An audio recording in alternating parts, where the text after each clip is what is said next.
Today, I intend to shed some light on a dark area. I intend to bring back to life or resuscitate what was once thrown away, lost, forgotten, and never to be touched or seen again. I'm just kidding. Today we're going to be listening to Running Up That Hill by Kate Bush and the entire side one of Hounds of Love, which is also titled Hounds of Love. And this song has taken on quite a life of its own recently. I wonder why. It's become the song of everyone's summer.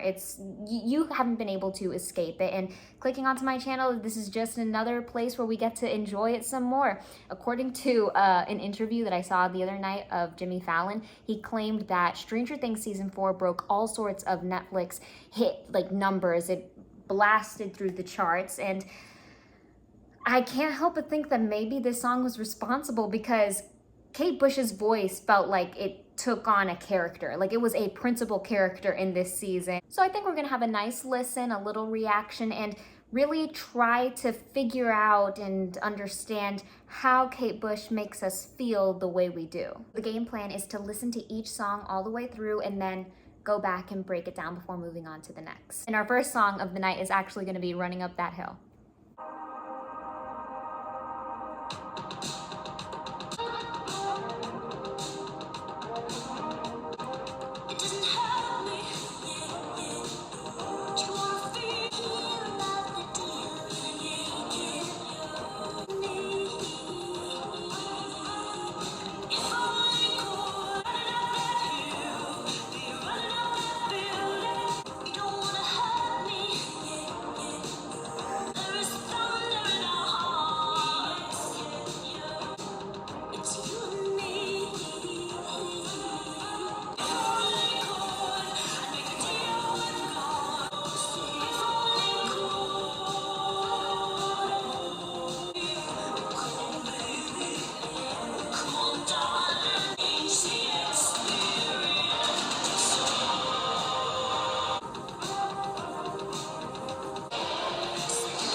I just gotta say, whether the credit belongs to the writers who thought of putting this in or anyone in the writing room, or if there's a musical director on the show, they deserve the biggest raise ever, because this song was just so perfect. You can really hear why they chose this. It has this growing intensity when you're listening to it, the way the chords progress and the sound of the synthesizers.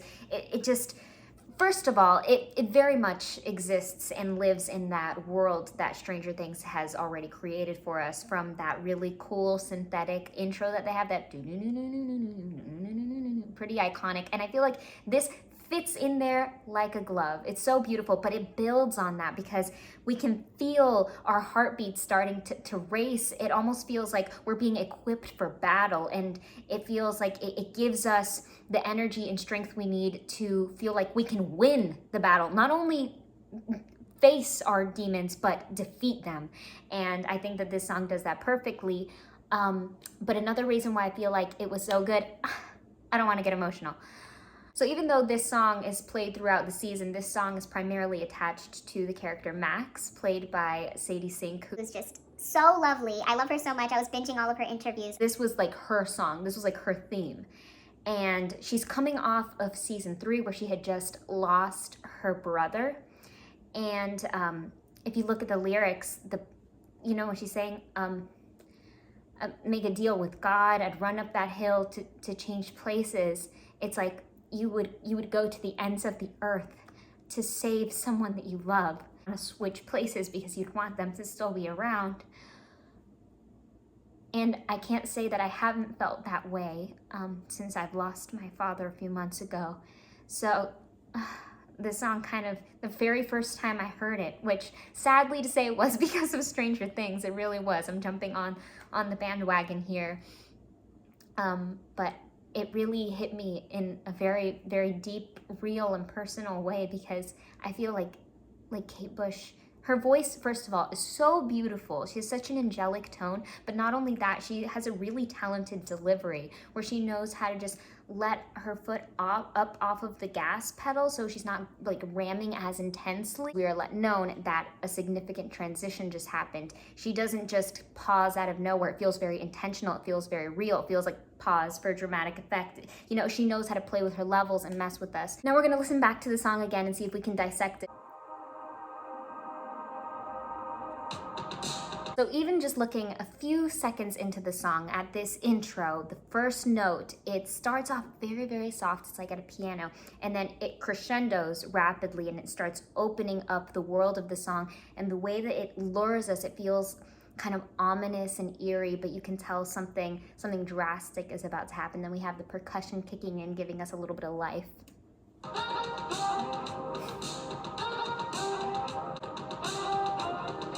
She sets the stage for this minor world, which I feel is partially responsible for the intensity and the depth of this song.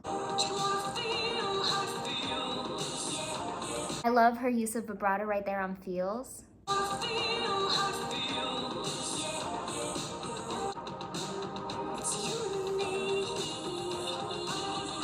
Okay, that part is so... I want to find a better word for it, but right now I'm coming up with anxiety inducing because it's excitement building, and it has to do with the way she's able to flip registers so flawlessly and continue that really powerful delivery in her head voice, but then also like sugarcoat it with this very sweet, like honey-like syrupy finish. You know, it has a little sweet texture. And then we also have that seventh that takes us up, and that's what's like amping up all that adrenaline. It's like where our hearts are going. I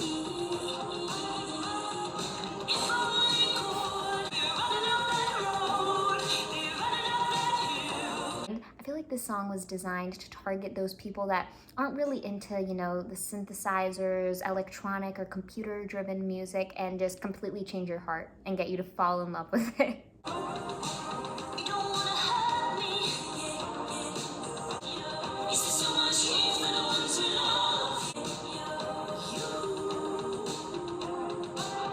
So we have a few things going on because we have this synthesizer presence that's absolutely beautiful, and it gives this like magical feeling, but then going further into that ethereal nature, the way that she delivers the background, the oohs and ahs, you know, the little ad-libs, so angelic, celestial, and beautiful. But then there's also this otherworldly nature going on in the instrumentation, like this special form of strings, the way that it's being played, or I don't know if it has some sort of filter over it, or if it's just a different type of strings that are just really, really powerful and captivating.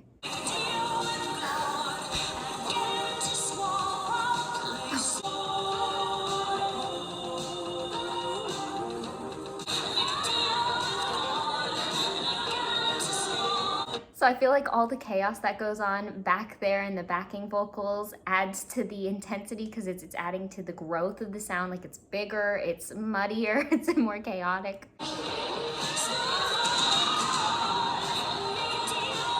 That transition right there was really, really great, and the song is almost over, but she's still like pulling out all these new elements and all these new transitions that are really fun. This one was a total rock out, rock star moment.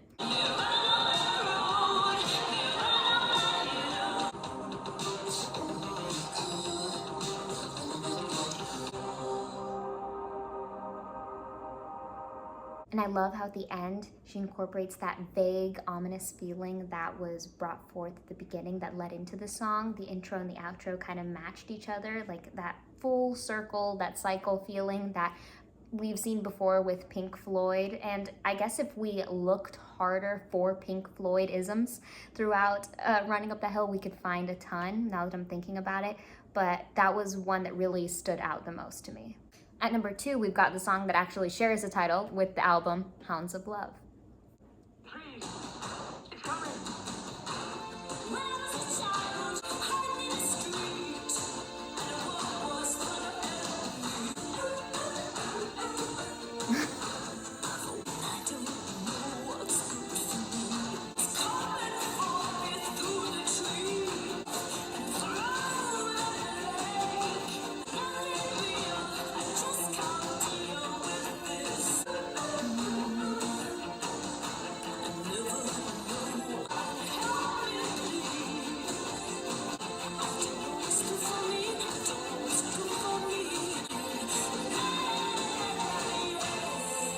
Running Up That Hill is the very first song I've ever heard of Kate Bush's. So this is my very second song I've ever heard of Kate Bush's. And she has such a unique style, even within herself. This song feels like it exists on a totally different planet from Running Up That Hill in the best way possible.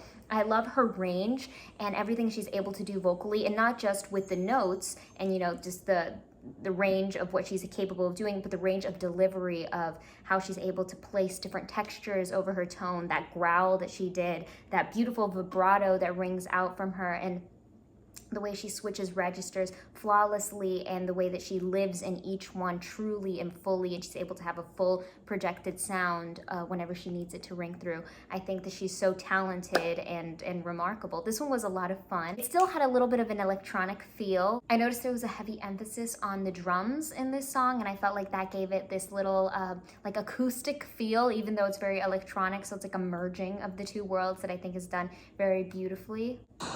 In the trees. It's coming. Does he say it's in the trees, it's coming? I don't know. I don't know what that's supposed to mean, but okay.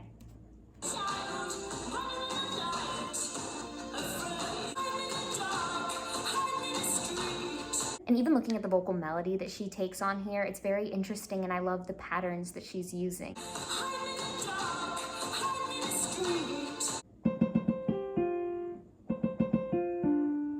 Okay, so the reason why I'm so drawn to the melody there is that she uses repetition, and then she uses this sort of sequencing that kind of mirrors like repetition, but then the last two notes are different. Hiding in the dark, hiding in the street. Starts off by singing a high C 4 times. That's where the repetition comes into play. Hiding in the, and then she goes down a perfect fourth. Dark, and it goes down another step. Then she goes back up to the C again, acting as that sort of mirror in the sequencing, acting like it's about to be repetition, but then she switches it up on a hiding in the street. And this time we pick up again on the 5th, which was the last note the first time around, street, and then we go down a 3rd to the final note. And what's really cool is that where there was repetition in the notes, there was also repetition in the lyrics. So hiding in the is always a high C, but then dark is different from street.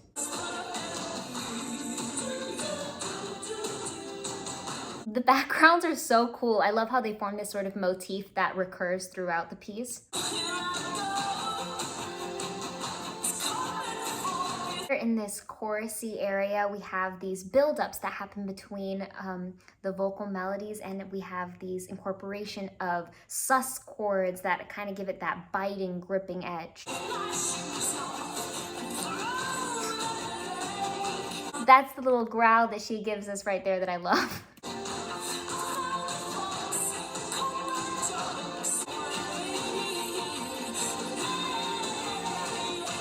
Hounds of Love was this really playful, feel-good moment for me, from the playfulness in her vocal choices and the nuances that she gives us and throws in here and there, and the really interesting chords and the really fun direction that they took us in. And the lyrics, I just thought it was also funny, and I don't know, the song just left me feeling really good in the end. At number 3, we've got The Big Sky.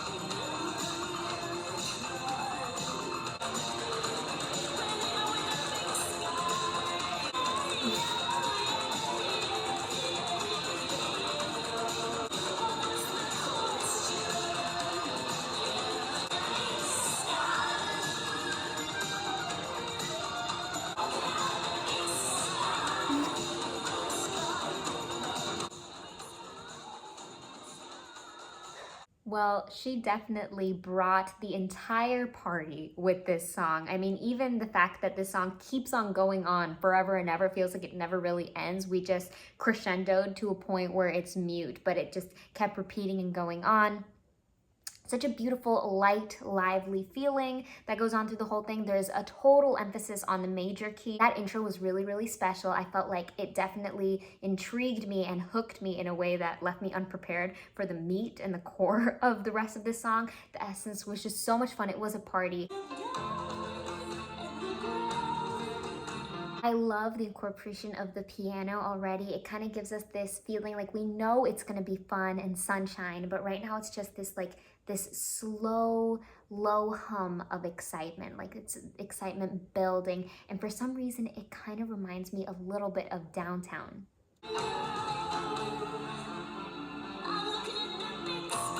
And before we had that transition, right, we had that seventh that carried us over, it broadcasted us over to this new side.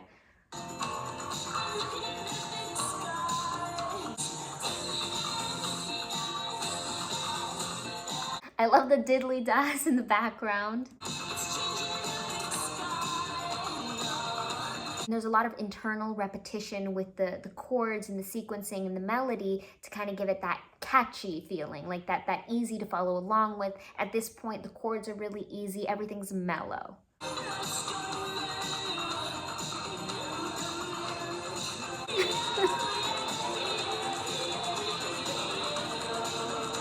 That's just so fun. I love that.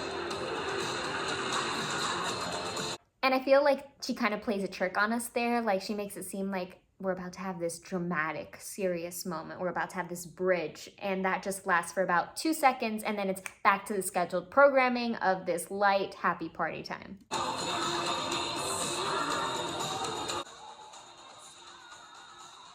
She allows the song to continue trailing off, decrescendoing all the way until the end and filling our hearts with joy. Hoy, nuestro número 4 es Mother Stands for Comfort.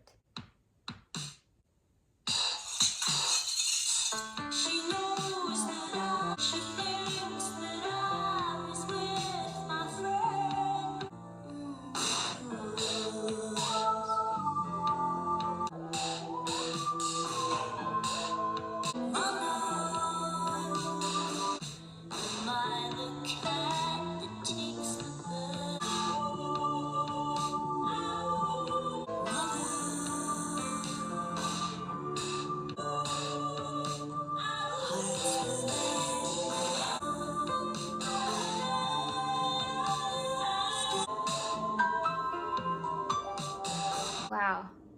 For this one, I feel like she gave us a little bit of Dark Side of the Moon meets John Lennon's Plastic Ono Band album. I feel like it existed somewhere in the middle because we had a lot of that cosmic energy with a lot of the really cool instrumentation that's used.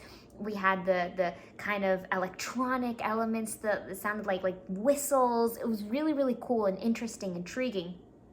But then there was also this very stripped and bare feeling that came from this one. Not acoustic, but I guess going back into the idea of space, but not really outer space, which there was a lot of outer space feelings, but also just spaciousness, emptiness.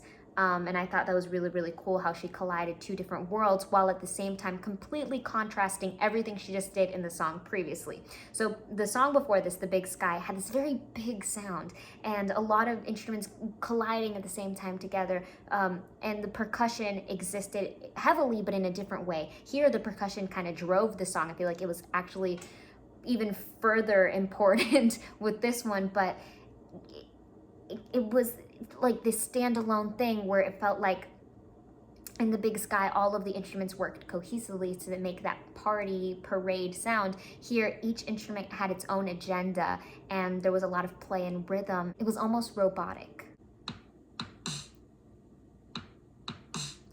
Right away we have a bare percussion, we have just drums that start us out. It almost sounds like a click track. And another way she's able to allow us to make the connection from Dark Side of the Moon and John Lennon's Plastic Ono Band album is the experimentality of both, or the experimental nature, we'll go with that. That they both kind of utilize these like external elements and play them in a very fun and creative way that creates something greater, a new sound.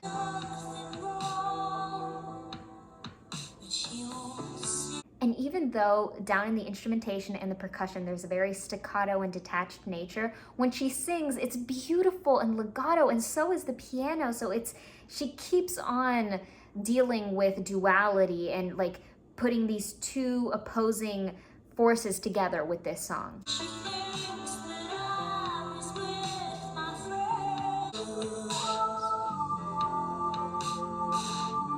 Sounds so alien and foreign.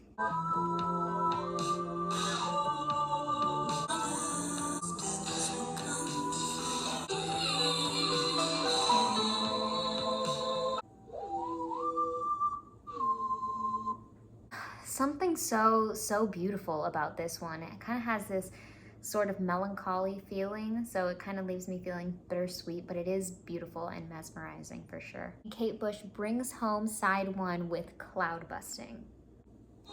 I still dream you're making rain. I know that glow in the dark. Every time it rains, I just know that something good is gonna happen in the garden.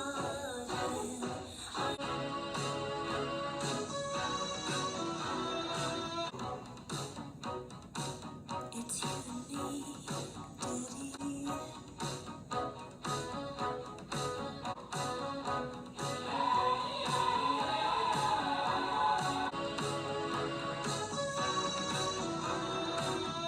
In my head, I'm trying to waste the day.